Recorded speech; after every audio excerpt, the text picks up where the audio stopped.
Amados hermanos, el día de hoy vamos a continuar con nuestra predicación expositiva del libro de Marcos. Hoy vamos a iniciar con el capítulo 2 y nos vamos a encontrar con una historia milagrosa y también llena de un poco de tensión, porque vamos a ver cómo el Señor Jesucristo es juzgado por los escribas en sus corazones. Lo tildan de mentiroso, de usurpador, de blasfemo, de alguien que quería usurpar la voluntad de Dios, la autoridad de Dios. Y Jesús, por medio de un milagro, deja en evidencia quién es Él realmente. Deja en evidencia que los escribas están equivocados y demuestra su deidad, su poder y su autoridad. Cristo se vindicó ante los escribas. Y presten mucha atención con este término de vindicar, porque no es una palabra que usemos mucho, pero en esta enseñanza sí va a estar muy presente. Vindicarse significa limpiar el nombre, en pocas palabras, así resumido, limpiar el nombre de alguien, de una persona, por medio de una prueba tan evidente que se vuelve irrefutable. Hay una evidencia tan clara que cualquier cosa de lo que se le acuse a alguien se desmorona y se termina por esa evidencia, por esa prueba. Se vindicó a esta persona. Cristo se vindicó por medio de un milagro y lo vamos a ver hoy. La historia moderna también nos deja historias de vindicaciones. Y yo, investigando, traté de ubicar una y me gustó esta, en la que 5 hombres, casualmente 5 hombres también, menciona esta historia, ¿no? Pero 5 hombres, llamados los 5 de Central Park, fueron acusados por haber violado y maltratado a una mujer en el año 1989. Estos 5 hombres fueron acusados injustamente.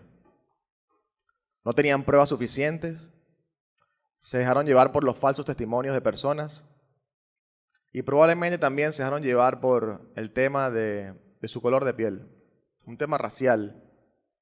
Eran unas personas morenas, de piel muy oscura, y dijeron, nada, estos 5 de Central Park fueron los que violaron a esta mujer, estaban ahí cerca, ellos fueron los que violaron y maltrataron a esta mujer. Fueron condenados injustamente y tiempo después, la persona que cometió el crimen confesó el crimen. Y las pruebas de ADN que le hicieron a esta persona salieron positivas con las pruebas de ADN que encontraron en el cuerpo de esta chica. Fueron vindicados por una prueba tan fuerte como una prueba de ADN tan evidente que el juez tuvo que retractarse, que la población tuvo que retractarse y estos 5 jóvenes fueron vindicados. Su nombre fue limpio. Todos los que los juzgaban de violadores, de haber cometido un crimen tan atroz, ya no estaban, porque ellos no habían hecho absolutamente nada. Hoy Cristo se vindica de una manera elevada, superior a esta. Y lo vamos a ver por medio de este pasaje que comienza en el versículo 1 hasta el 12 y que he titulado este sermón como una vindicación milagrosa. Vindicación milagrosa.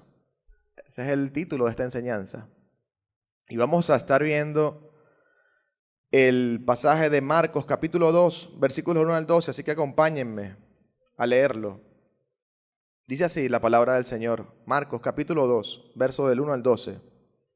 Cuando Jesús entró de nuevo en Capernaum, varios días después, se oyó que estaba en casa, y se reunieron muchos, tantos que ya no había lugar ni aún a la puerta, y él les explicaba la palabra.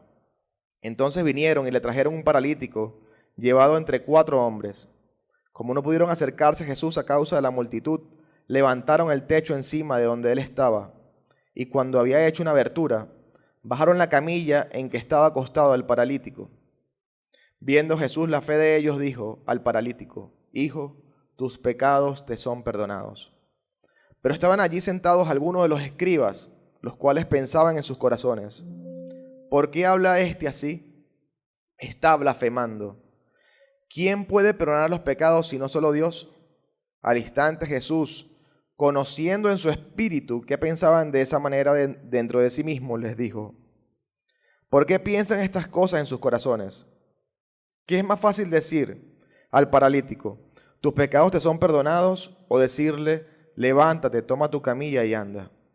Pues para que sepan que el Hijo del Hombre tiene autoridad en la tierra para perdonar pecados, dijo al paralítico: a ti te digo, levántate, toma tu camilla y vete a tu casa. Y él se levantó y, tomando al instante la camilla, salió a la vista de todos, de manera que todos estaban asombrados y glorificaban a Dios, diciendo: jamás hemos visto cosa semejante. Oremos, hermanos, para que Dios pueda edificarnos como siempre por medio de su palabra y que pueda abrir nuestros ojos espirituales para comprender su verdad. Señor Padre, te pedimos en este momento que abras nuestro entendimiento y que nos permites ver esta verdad maravillosa que tiene tu palabra, Señor. Esta vindicación milagrosa. Ayúdanos a reconocer tu autoridad para salvarnos, Señor. Te lo pido en el nombre de Cristo Jesús. Amén y amén. La idea central que vamos a recorrer en este pasaje, se van a sorprender porque cuando leemos este pasaje muchos empiezan a hablar de las actitudes de los hombres y de lo que podemos aprender de la fe de ellos, pero la realidad es que este pasaje esconde mucho más que un milagro. Lo que esconde este pasaje es que Cristo tiene autoridad para salvarnos. Ese es el énfasis, ese es el argumento que traigo para ustedes el día de hoy en esta enseñanza. Cristo tiene autoridad para salvarnos. Y para comprender mejor esta idea, recorreremos la historia en tres partes. La primera parte es una autoridad desconocida, versículos del 1 al 5. La segunda parte, una autoridad cuestionada, versos del 6 al 7. Y la tercera parte, una autoridad probada, versos del 8 al 12. Acompáñame entonces a iniciar esta historia. Esta historia comienza con Jesús predicando en una casa en Capernaum, una casa llena de muchas personas. Había una gran cantidad de personas en esa casa, y la razón por la cual había mucha cantidad de personas en esa casa es porque ya se había corrido la voz de que Jesús estaba allí y que Jesús era aquella persona que estaba haciendo milagros.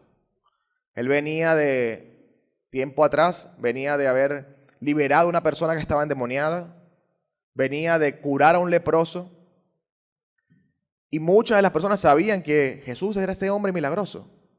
Capaz muchos de los que estaban allí querían ver un milagro pasar, o querían ver un milagro pasar en sus vidas.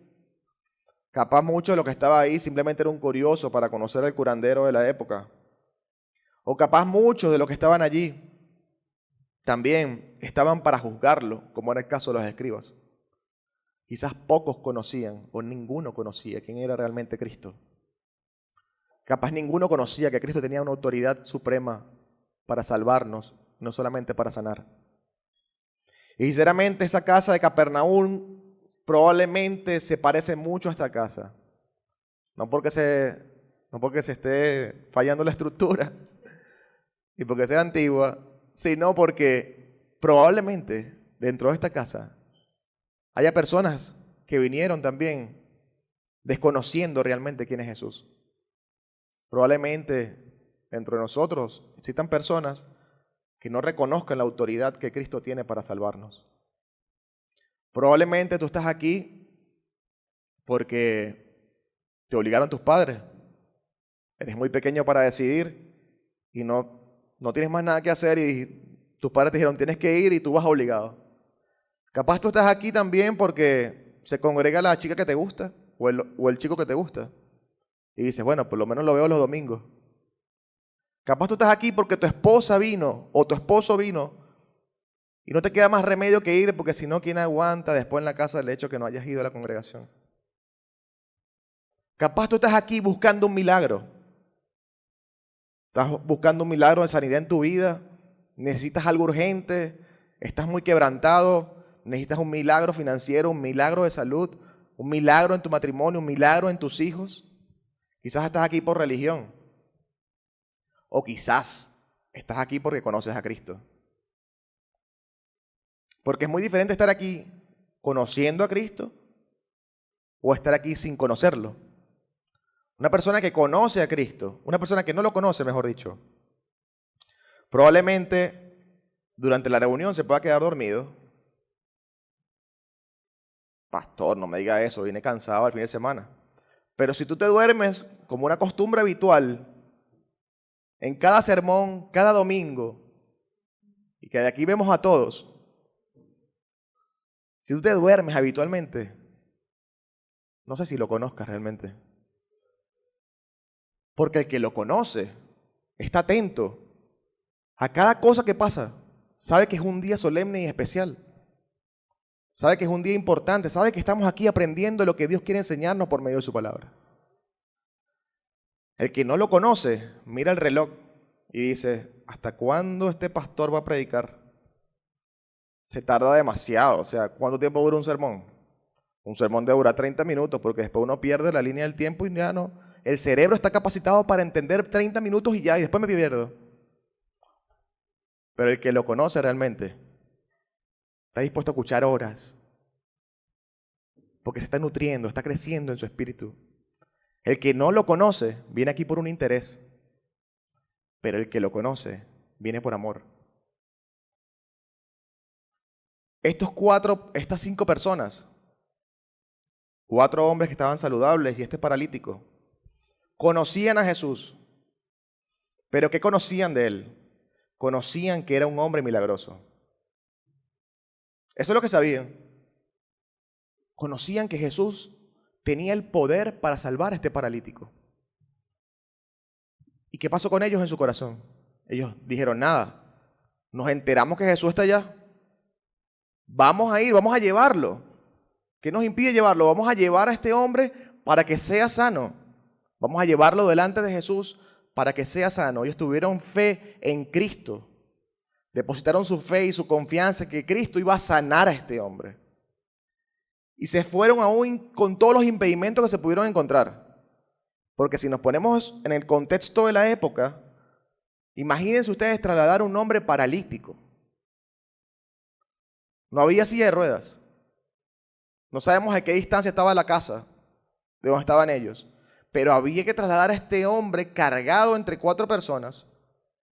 Me acuerdo un dicho que dice que cuando el muerto tiene quien lo levante se pone más pesado. Imagínense cargar a un hombre entre 4 personas en un terreno que capaz es inestable porque no estaba pavimentado, no existía el pavimento para la época.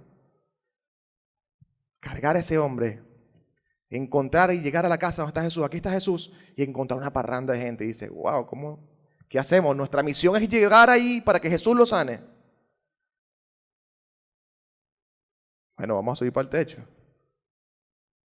Yo no sé qué estaban pensando, o sea, hay que tener una determinación, una confianza y una fe esperanzadora en que Cristo iba a sanarlo, porque subir a ese techo implicaba muchos riesgos también.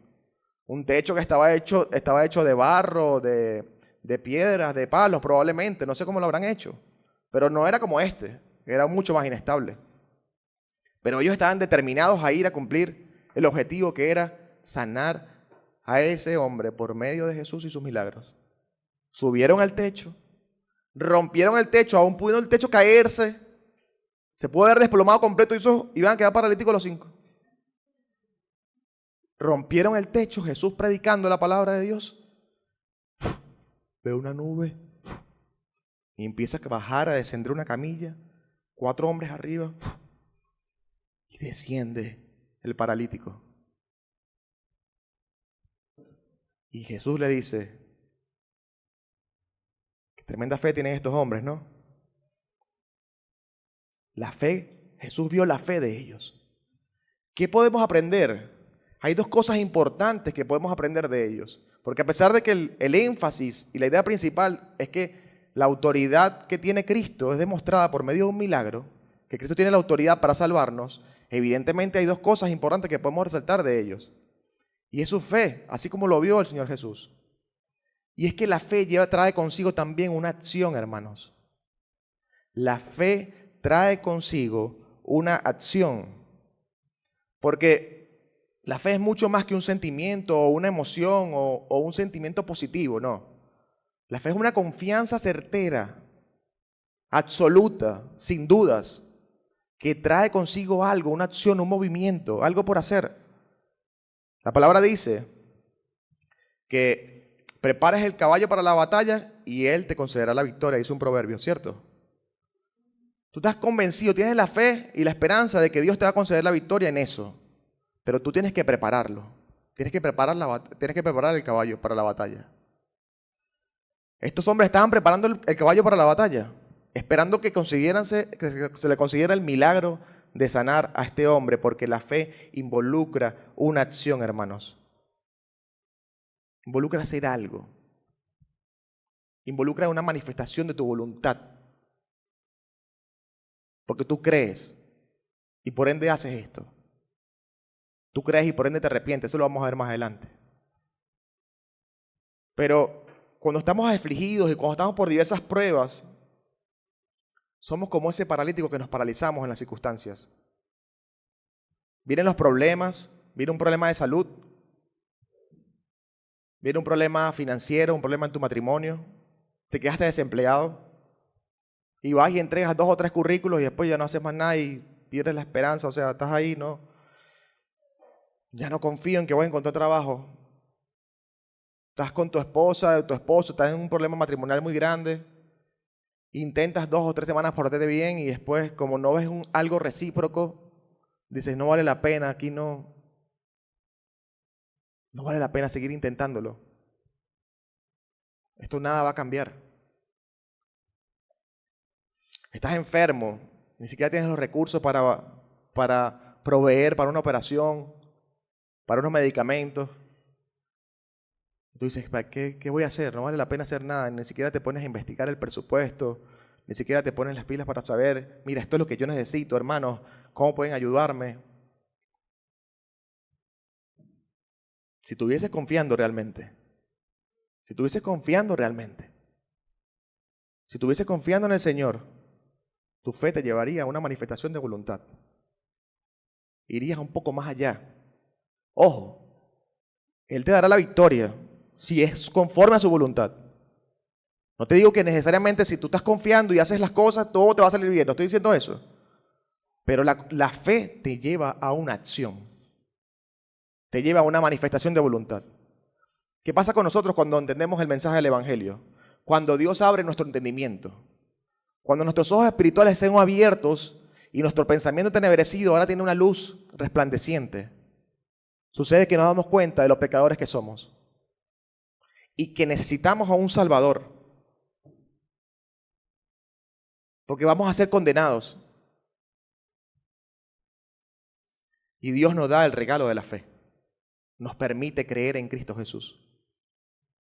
Nos permite darnos cuenta de esa vindicación milagrosa que hizo en la cruz del Calvario. En donde demostró su autoridad y que tiene la autoridad para salvarnos. Y esa fe nos conduce a un arrepentimiento, a una manifestación de nuestra voluntad. Creí en Cristo Jesús. Creí en lo que hizo por mí. Creí que me salvó, que se entregó por mis pecados. Estoy arrepentido porque a causa de mí, de mi pecado, de mi maldad, Cristo murió en la cruz del Calvario. Se entregó para salvarme a mí. Me arrepiento y tu vida empieza también a cambiar producto de ese arrepentimiento. Una fe en Cristo que te llevó a una acción, que te llevó a un arrepentimiento, que te llevó a un cambio genuino. Por eso que Santiago dice que la fe sin obras es muerta. La fe involucra una acción. Una de las cosas que podemos aprender de estos jóvenes, de estos hombres. Ellos no se quedaron en la casa esperando. En que bueno, sí, Cristo puede sanarlo. Bueno, ojalá Cristo venga para la casa. No, vamos a hacer lo posible para ir a llevarlo. La fe en acción. Pero también, lo más importante, no solamente es el obrar, es que tu fe esté depositada en la persona correcta. Tu fe tiene que estar depositada en la persona correcta, porque el mundo te dice hoy que tú puedes tener fe en lo que sea, porque la fe mueve montañas. Tú tienes fe en esto, vas a lograrlo. Tienes fe en que vas a ser millonario, vas a lograrlo. Tienes fe que tu matrimonio te va a ir bien, vas a lograrlo. Tienes fe en que siempre vas a tener trabajo, vas a lograrlo. Tienes fe en que te vas a comprar tu casa, vas a lograrlo, hermano. La fe en Cristo es la que de verdad tiene poder. La fe en Cristo es lo que de verdad tiene autoridad para salvarte a ti. Depositar tu fe en cualquier otra cosa es como cuando un hombre deposita su fe y su confianza en un puente de papel para cruzar un abismo. Tú puedes creer que vas a cruzar el abismo en ese puente de papel, pero hermano, te vas a caer. Pero si tu fe está depositada en un puente bien hecho, con una estructura bien establecida, vas a cruzar el abismo. Cristo es el verdadero puente. Cristo es el verdadero camino que te conduce al Padre. Cristo, hermano, allí es donde tienes que estar depositada tu fe. No en los sacerdotes, no en santos, no en ningún otro.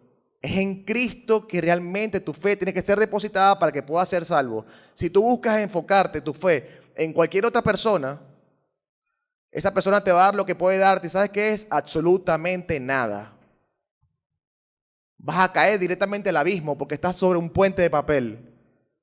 Pero cuando estás en la roca, cuando estás en Cristo Jesús, hermano, Él sí tiene autoridad para salvarte. Y lo hizo en la cruz del Calvario. Tu fe tiene que estar depositada en Cristo. Esa es la fe verdadera. Esa es la fe que vale. Sin importar si es tan grande, si es tan pequeña, es la fe en Cristo Jesús. Es igual cuando pensamos que la oración tiene poder. Muchas veces vivimos engañados con esa mentira durante tantos años. Es que la oración tiene poder, hermanos. Oremos porque la oración tiene poder para sanar. Dios tiene poder para sanar. Dios tiene poder para salvarte. Y Él lo va a hacer conforme a su voluntad si tú oras. Que es muy diferente. Lo mismo pasa con la fe. Es la fe en Cristo que te da que Él tiene la autoridad para perdonar tus pecados, para salvarte, para sanarte.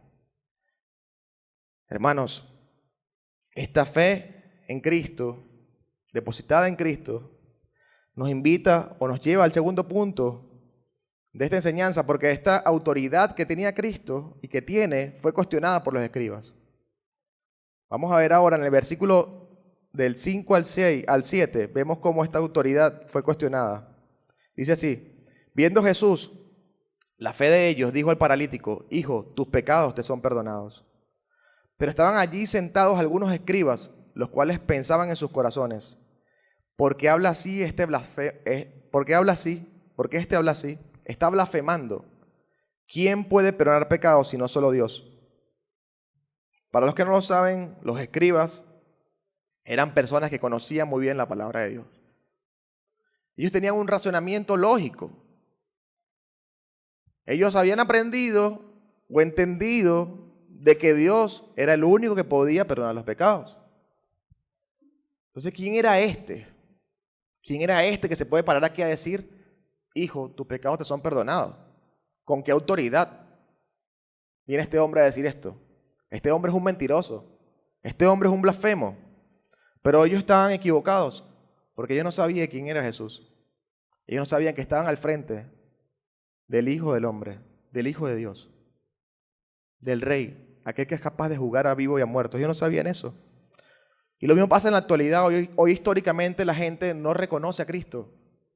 Reconoce su existencia ya muchos, porque es una existencia que puede ser probada. De hecho, estamos en el año ¿qué? 2026. Después de Cristo. Marcó un antes y un después en la historia. Y la gente reconoce que Cristo existió y que sí, que lo mataron. No que se entregó, que lo mataron. La gente reconoce eso. Pero cuando le hablas de que Cristo tiene el poder para liberarte de tus pecados y que Él es el camino, la verdad y la vida y que te conduce al Padre y que si no crees en Él y te arrepientes de tus pecados vas directamente al infierno, ahí no. Yo creo en el Jesucristo histórico, pero no creo que Él es el Hijo de Dios. Hay mucha gente así. Hay mucha gente en la congregación que también duda de la autoridad de Cristo. Porque cuando vemos su palabra, vemos que Él, como nuestra autoridad, nos demanda hacer muchas cosas. Nos dice, por ejemplo, que amemos a nuestros enemigos. Nos dice, por ejemplo, que pongamos la otra mejilla, que perdonemos 70 veces 7. Nos dice, por ejemplo, que nos sujetemos a los pastores, aunque los pastores sean jóvenes y no estén tan preparados como ustedes quisieran, no estén tan experimentados como ustedes quisieran. Te dice, sujétate a tus pastores.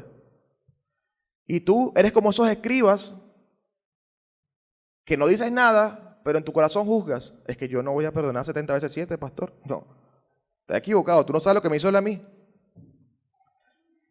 Es que yo no voy a amar al prójimo como a mí mismo si la gente no ama a nadie. Es que yo no me voy a sujetar a estos pastores. Que digan lo que quieran, yo estoy aquí tranquilito, yo no. Pero ¿sabes quién conoce tu pensamiento? Dios. Y estás cuestionando la autoridad que Dios puso. Somos muchas veces como los escribas, hermanos. Somos muchas veces como los escribas. Y si nosotros reconociéramos como creyentes la autoridad de Cristo, nos sujetaríamos a Él sin peros, sin pausas, sin pretextos, sin excusas. Él dice que hagamos esto lo vamos a hacer. Él es nuestra autoridad. Él tiene el poder y el control y todo lo necesario para salvarnos. Esta autoridad fue cuestionada por los escribas, hermanos. Es por esto que Jesús decide vindicarse por medio de un milagro. Estaba siendo cuestionado, estaban diciendo que era un blasfemo. Él no es un blasfemo, decide hacer un milagro para vindicarse, pero antes de hacer el milagro. Él pudo haber hecho el milagro y ya. Pero antes de hacer el milagro, dejó una incógnita, un interrogante, para dejar claro lo que le estaba haciendo. Y le pregunta, ¿qué es más fácil decir al paralítico? ¿Tus pecados te son perdonados? O decirle, levántate, toma tu camilla y anda. Yo me imagino la cara de los escribas cuando Jesús le preguntó eso. ¿Qué es más fácil? Humanamente hablando, era más fácil decir, tus pecados te son perdonados, porque no había manera de comprobarlo. Si Jesús le decía a ese paralítico, que se lo dijo, tus pecados te son perdonados, ¿cómo lo comprobaban? Ya pasó. Difícil era levantar a ese hombre, que era paralítico, y que tomara su camilla y se fuera. Eso sí era difícil. Entonces, si Jesús, ya los escribas estaban con esa pregunta en la mente, y no solamente los escribas, todo el mundo, y ahora también nosotros estamos aquí. Si Jesús tenía el poder para levantar a ese hombre, entonces Él también tenía el poder y la autoridad para perdonar los pecados. Una cosa llevaba a la otra. Porque si esto era lo más difícil, esto más fácil podría hacerlo. Demostrando así su deidad, demostrando así quién era Él, demostrando así que Él era el Hijo de Dios, el Hijo del hombre. ¿Y qué pasó? Fue una autoridad que fue probada. Y miren lo que pasó. Jesús le dice, pues para que sepan que el Hijo del hombre tiene autoridad en la tierra para perdonar pecados, dijo al paralítico, a ti te digo, levántate, toma tu camilla y vete a tu casa. Y él se levantó y tomando al instante la camilla, salió a la vista de todos. Esta historia, hermanos, es mucho más que un milagro. Esta historia es una vindicación milagrosa de Cristo. Cristo le está demostrando al mundo quién es Él. Le está demostrando que es el Hijo de Dios, el Hijo del hombre. El pastor Julián me hizo la antesala en la liturgia. Daniel profetizaba que el Hijo del Hombre era aquel al que se le iba a entregar los dominios, iba a ser el rey y que su reino duraría para siempre. Ese Hijo del Hombre es Cristo. Ese es nuestro Rey. Es Él el que tiene la autoridad para salvarnos. Cristo Jesús, hermanos. Y fue una autoridad que fue delegada y que fue probada. Porque dentro del maravilloso plan de Dios para salvarnos, Él le delegó a Cristo la misión que tenía que cumplir. Y le delegó a Cristo también el juzgar a las personas. Miren lo que dice Juan 5:22. Además, el Padre no juzga a nadie, sino que le ha dado al Hijo la autoridad absoluta. ¿Quién le dio la autoridad a Jesús? El Padre, Dios. Dios le dio la autoridad absoluta para juzgar, a fin de que todos honren al Hijo, así como honran al Padre. El que no honra al Hijo, ciertamente tampoco honra al Padre que lo envió. Una autoridad que fue delegada e impuesta. Él es un apoderado de Dios para cumplir una misión específica, la cual llevó a cabo en la cruz del Calvario. Pero no solamente fue una autoridad que le delegó Dios, fue una autoridad que fue probada por medio de una vindicación milagrosa, que no fue solamente esta, fue en la cruz del Calvario. Él probó su autoridad. Al despojarse de sus privilegios divinos y dejar de ser un Dios, y al ponerse en forma de hombre y vivir una vida sin pecado, perfecta, demostrando así que tiene la autoridad suficiente y el poder para no pecar, demostrando así quién era Él realmente. Pero no solamente esto, vindicó también su autoridad en la muerte, al recibir el castigo que tú y yo nos merecíamos en la cruz del Calvario. Cada uno de los pecados que ustedes hacen, Cristo lo recibió, la sanción en su cuerpo, en Él. Vindicó también su autoridad para salvarnos al resucitar, el sello que Dios puso, la resurrección, confirmando así quién era Él realmente, confirmando así que Él era el Hijo de Dios, el que nunca pecó y que ahora está sentado a la diestra del Padre y que va a juzgar a vivo y a muerto y que tendrá un reino que jamás tendrá fin. Ese es nuestro Rey. Él es el que tiene la autoridad para salvarnos. Cristo Jesús se vindicó por su vida porque nunca pecó, se vindicó por su muerte porque se entregó voluntariamente para salvarnos y se vindicó con su resurrección porque Dios le devolvió la vida, porque no merecía morir, porque Él nunca pecó. Porque al resucitar Dios dijo, su sacrificio fue aceptado, Él pagó la deuda, consumado es. Consumado es. Hoy eres libre porque Cristo fue a la prisión por ti. Cristo no es un blasfemo. Él no es un impostor. Él es nuestro Rey. Y yo no sé qué problemas traes tú hoy, hermano. Yo no sé qué se está agobiando a ti hoy. Si tienes un problema en tu casa, con tu familia, de salud, financiero. Pero déjame decirte algo, tú tienes un problema más grave que eso. Porque los problemas que están aquí en la tierra son problemas temporales. Pero tú tienes un problema eterno y es tu pecado. Tienes un gran problema. Tienes un gran problema porque Cristo va a juzgar a vivos y a muertos. Tienes un gran problema. Porque cuando estemos ahí delante del tribunal de Dios, ¿qué vas a decir? Por tus pecados vas a ser condenado. Y ahí no habrá opción. Ya no habrá tiempo para arrepentirse. Vas a ser condenado y vivir una vida eterna separado de Dios eternamente. Eso es un problema mucho peor que el que tú estás enfrentando hoy en día. Por tal razón, deberías pedirle a Dios que te dé ese regalo de la fe, que te conduzca al arrepentimiento y que puedas quitarte ese mayor problema que tienes tú en tu vida, que es el pecado, que te condena. Para los que hemos creído, para nosotros, los que pertenecemos a la iglesia de Dios, recibir entender que Cristo tiene la autoridad para salvarnos y que de hecho lo hizo en la cruz del Calvario, entender este mensaje maravilloso, nos llena de ánimo. Mira que Jesús relata el Evangelio de Mateo, la misma historia, dice, ten ánimo, tus pecados te son perdonados. Ten ánimo, le dice. No lo dice este pasaje, pero sí lo dice en Mateo. Ten ánimo, tus pecados te son perdonados. Él pudo venir con miles de problemas. O sea, imagínense ser paralítico para la época. Imagínenselo. Una persona que no tenía ni cómo trasladarse porque no habían sillas de ruedas, no había medicinas para quitar los dolores.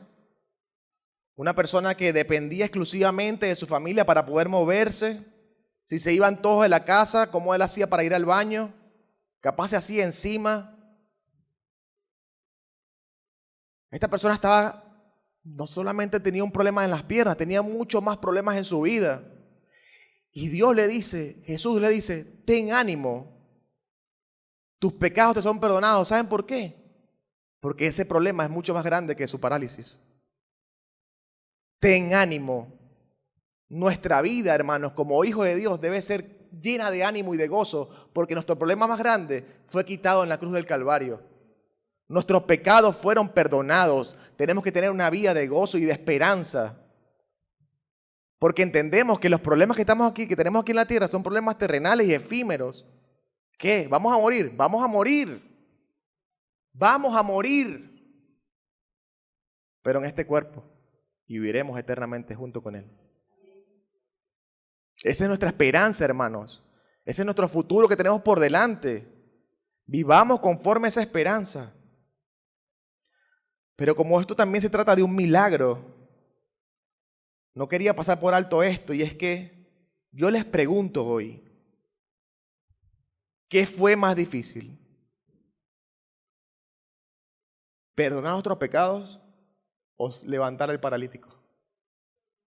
Hoy entendemos que perdonar nuestros pecados fue mucho más difícil. Hermanos, el Hijo de Dios estaba en el Getsemaní, a punto de ser crucificado. Y su cuerpo segregaba sudor de sangre, de la angustia que tenía.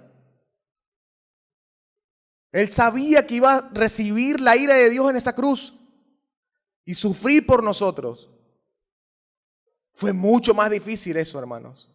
Fue mucho más difícil recibir el castigo. Fue mucho más difícil vivir una vida perfecta, aún siendo humano también, que no se nos olvide eso. Él vivió también las tentaciones que tú y yo enfrentamos, pero Él, aún siendo humano, Él nunca pecó. Hermanos, es mucho más difícil eso. Entonces, ¿acaso no puede con lo que tú estás pasando? Dios no tiene el poder para sanar tu enfermedad, para quitarte los dolores. Dios no tiene el poder para sanar a Emilio, a Wilmer, a Liliana, a Laura, a Marinelli. ¿Dudamos de eso? A Maite, ¿dudamos de eso? No podemos dudar. Cristo ya hizo lo más difícil. Y tiene la autoridad para salvarnos y para también sanarnos. Pastor, ¿pero por qué no lo ha hecho? Él prioriza también las necesidades nuestras. Y si no lo ha hecho es porque está trabajando en tu alma. Te está perfeccionando también a ti. Te está haciendo cada día más como Cristo. Pero la autoridad y su poder siguen vigentes. Nuestra esperanza no tiene que estar depositada en que Él va a cumplir todos nuestros deseos. Nuestra esperanza tiene que estar depositada en que Él puede hacerlo si Él quiere hacerlo. Y que para Él no hay nada imposible. Con eso presente digo, wow. Yo confío en mi Señor. Pase lo que pase, venga lo que venga. Yo confío que Él tiene el poder porque para Él no hay nada imposible. Si aún estoy donde estoy, es porque Él tiene el control absoluto y no tengo miedo. Sigo confiando, sigo en paz. No pierdo la esperanza. Vivo confiado. Hermanos, al final del día este paralítico murió. Y tú y yo también vamos a morir, te lo dije. Pero viviremos eternamente. Esa es la esperanza que tenemos, hermanos.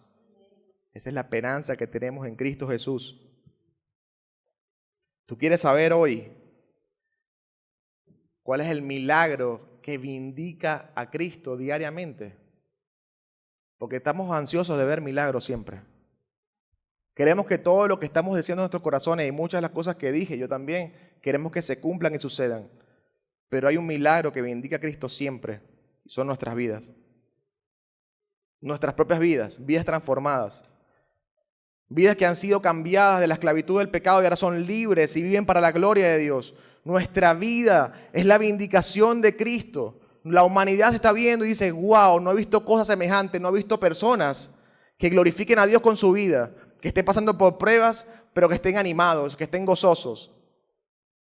No he visto personas que honren la palabra de Dios y que se comprometan a una iglesia y que asistan diariamente y que lean su palabra y que oren y que estén animados y que se ayuden unos a otros.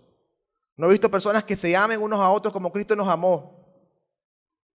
Maravillamos al mundo y somos luz en el mundo porque nosotros mismos somos esa vindicación, ese milagro diario que la gente puede ver que Cristo hizo por nosotros. No perdamos la esperanza, hermanos. No perdamos la esperanza. Tenemos a un Dios y a un Cristo que tiene la autoridad para salvarnos. Y yo quiero cerrar esta enseñanza orando,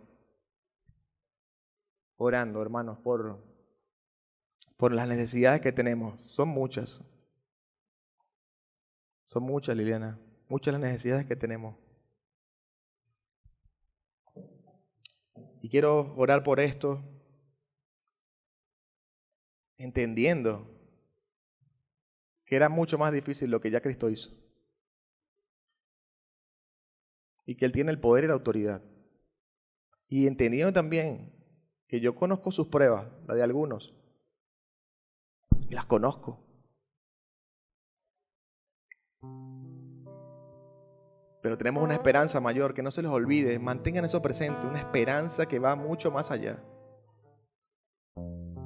Y que todo lo que estamos enfrentando ahorita, sea un problema matrimonial, un problema de salud, un problema económico, un problema con tu familia, un problema en el trabajo, todo es efímero, todo es pasajero, todo es temporal.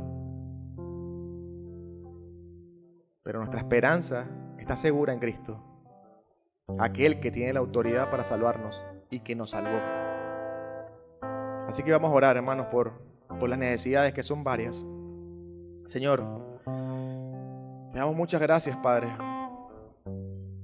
por haber delegado en Cristo esta misión tan importante y que Cristo la haya aprobado, haya confirmado y ratificado su deidad, su poder y su autoridad